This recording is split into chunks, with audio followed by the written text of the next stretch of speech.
we don't try to make music for our fans. We don't try to make music for anybody else, but, you know, we'll sit in the studio, and if we like it, then that's all that matters to us.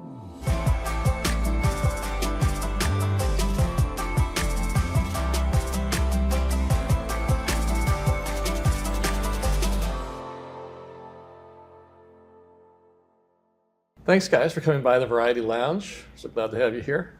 Glad to be here.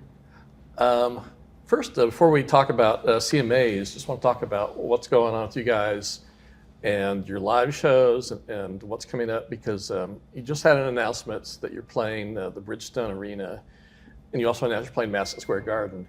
And you haven't announced the whole tour yet for 2026, but it seems like those shows were important to you guys, that they felt like milestones, like, okay, these shows deserve their own announcements. And so I'm wondering if that's the case. And it's just been a trajectory for you in Nashville symbolically, because you had 3 nights at the Ryman, which people have been able to hear. But it can't have been that long since you were playing Third and Lindsley and places like that. A couple of years ago. Yeah. So just this incredible rise to be playing these kind of rooms. But what does it mean to you to be playing Bridgestone or Madison Square Garden coming up? Well, it hasn't sold out yet, so we'll have to see. We may not even do it. That's actually why we announced them now, is because they're going to take the longest to sell out. Okay. But it is a huge honor, for real.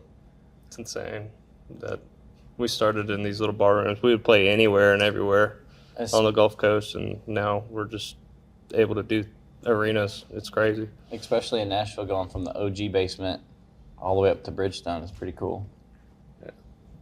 Oh yeah, in the little cellar. Yep, 60 people. That's all you can fit in there. We were playing in the basement when the record store was still open up top. Right. Before they moved it. Yeah.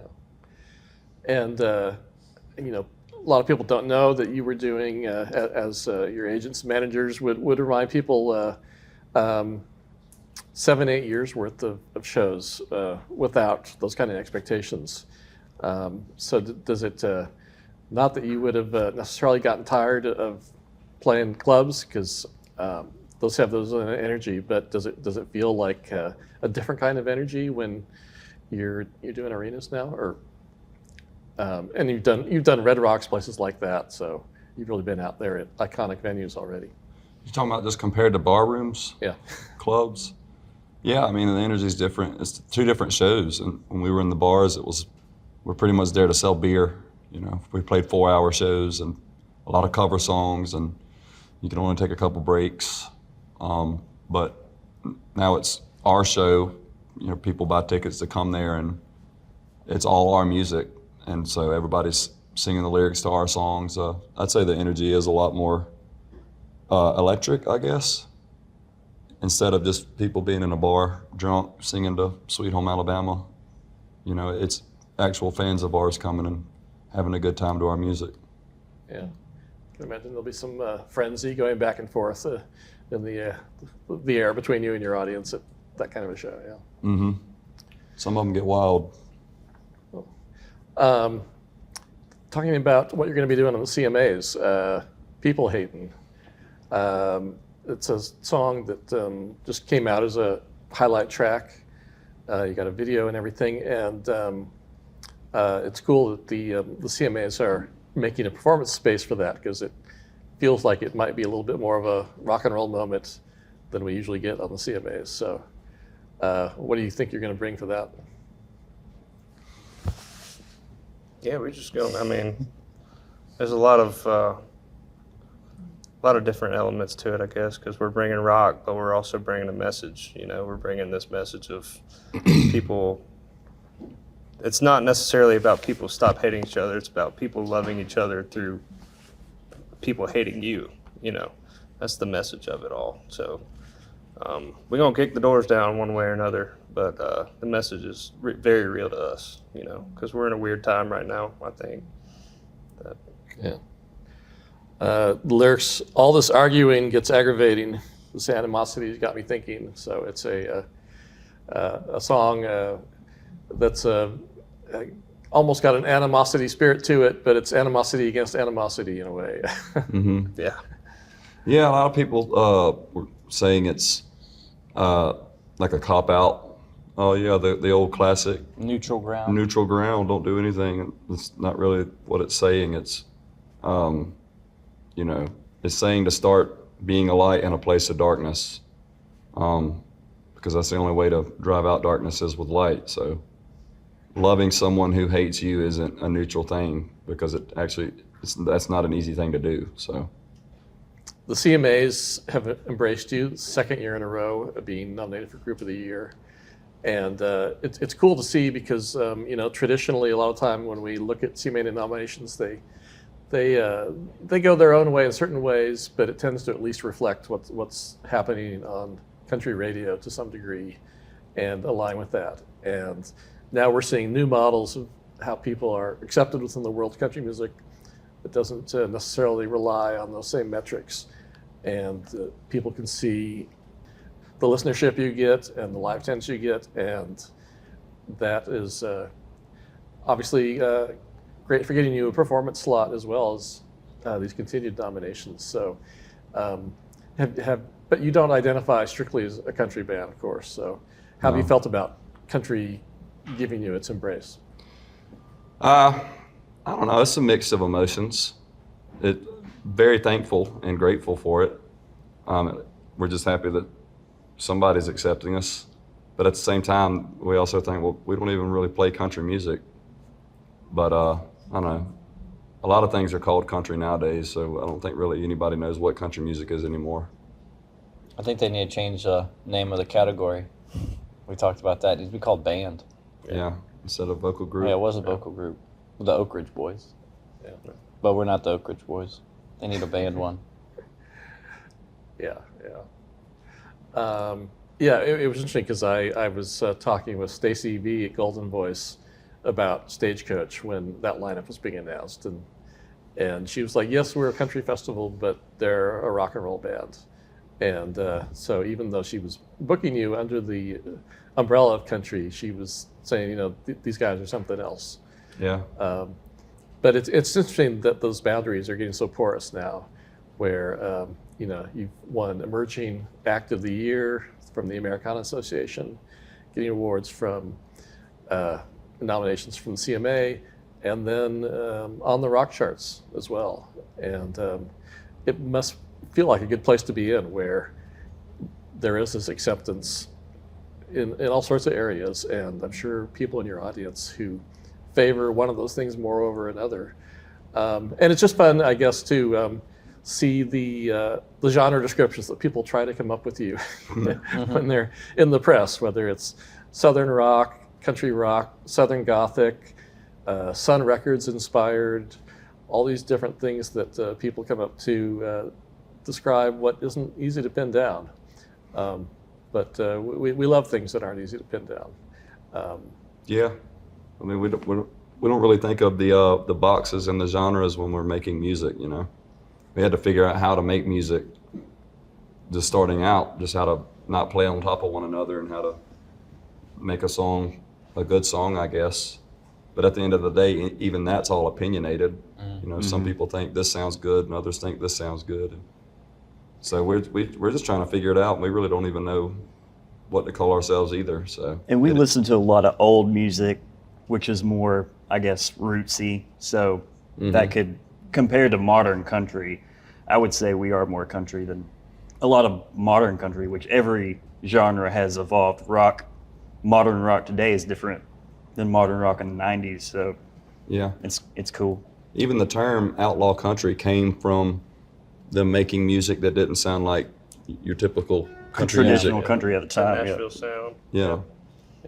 I think we don't try to make music for our fans. We don't try to make music for anybody else, but you know, we'll sit in the studio, and if we like it, then that's all that matters to us. And it means something. It has a good message. Yeah. Are you able to sort of identify, was it one song that made people stop and pay attention? To the degree that you've had like this quantum leap that you had after all Wondering this? why. Yeah. Thank you. Wondering why it went viral on TikTok. And then after that. We're just a TikTok band. I'm just kidding. We're not. Yeah, it's I think it's a triple platinum status now. So it's I don't know if I'm supposed to say that or Yeah, you not, can. but it's It's official. that's really what got us out of the bar rooms, you know, and door deals and stuff like that. It's changed our lives completely, and it's cool to me because that song means something to me too. Because I wrote it about my wife when I was in the room, so it's not specifically about her the whole song, but it's to me that it's what I give to her. So it's cool how that's all happened, you know. I think a lot of people discovered us from that song and don't understand that a lot of people think that we got popular quick, like it was just like an overnight success. But we've been doing this for a long time. We're just dumb enough to not quit. How long have we been touring? Well, So 7 years, 7, 8 years, 8 years. 8 years. Yeah. That's how long it takes. It's crazy. Yeah. Well, you've worked with Dave Cobb on your most recent album, and he's a smart guy, so he knows what to hitch his wagon to, and try to bolster. Do you have more recordings in the works? Yeah. I mean, we just tracked another song a couple days ago. We were in Studio A, right? With Dave, and I mean, it's not a finished song by any means, but we have a couple songs from this past summer that we haven't finished yet. And we tend to, record new songs anytime we get in the studio with them, even if it's just something we're making up on the spot and have to go back and write to later. I mean, there's so much anticipation for another full-length album for you guys because of the growth and on the live circuit that you guys have experienced. And Yeah. I coming. mean, we do have the next album's coming out in June next year. Joe Rogan announced that on his podcast. We wasn't going to announce it at first. And We got put in the press Yeah. package. Joe Rogan just read it off. Okay, yeah. I guess that's it. That's a pretty good place to announce one if you're going to do it, though, I guess. So. Yeah, I mean, speaking of porous borders, not every band gets on Joe Rogan's show, so that's a Yeah, little that was bit pretty there. crazy too. Did you enjoy that? Yeah, it was interesting. I mean, there was a couple moments like in the interview, we were just like, oh my God, I'm sitting here on Joe Rogan's podcast right now talking to him. It was really weird because I just remember watching him on YouTube, and back when we lived in our home we used to rent, we'd stay up till 2 a.m. playing video games and watching Joe Rogan, Yeah. And then it was just weird, kept having flashbacks to those moments, Yeah. sitting there talking to him. It was a very strange experience, but yeah, it was really cool. He's very work mode. He came in, hey, how you doing? He took a shot of espresso, went right in and sat down, and just instantly turned on the Joe Rogan mode and did the podcast, and then went right back out, took a picture with him, and then he went to go work out or shoot his bow and arrow or something else. Shoot Whatever. bow and arrow. Whatever he does. I accidentally sat in a seat, so that was kind of embarrassing. Yeah, how many Joe Rogans have you seen, Drew, and seen nobody sit there but Joe Rogan? He was like, oh, Plenty. that's my seat. He said sit anywer, so I was like, okay. And I'm you gonna sat take in his I his sat in his seat. seat and I didn't even think about it. And he was like, yeah, that's my seat, dude. Move. But in a nice way. Last, I'll just ask about the CMA Awards and your presence on that show and what you expect the performance to be like, and also if there's anything you're looking forward to, and whether you know a lot of the folks who are going to be on the show and in that world, or since you kind of come in through a different door, whether you're sort of meeting a lot of those people for the first time.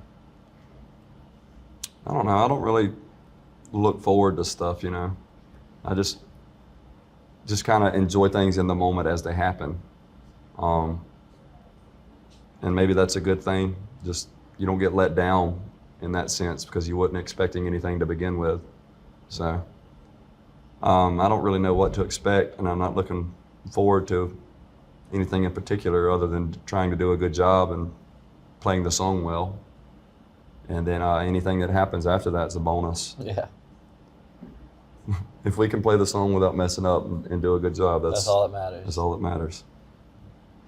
And do you know when you're going to put, now that the album has been leaked, the album news has been leaked, do you know when you're going to put a full tour on sale? Oh, the full tour on sale? I actually don't know. have no I don't know idea. that either. Yeah. That's something we should know, but we don't. We're still getting emails for shows. I think they're still working on it. so. Yeah, I think most of it's booked. It's just not going to announce yet. We'd have to ask our manager. I don't know. We got 2 out. Yeah. The 2 big ones. The 2 Yeah, big maybe ones. that's the only 2 shows we're playing next Yeah, year. you never know. Maybe we just have 2 shows. Well, thank you guys for coming by. Sure man. appreciate it. Thank you for having us. Look forward to seeing you on the show. Heck No, yeah. thank you.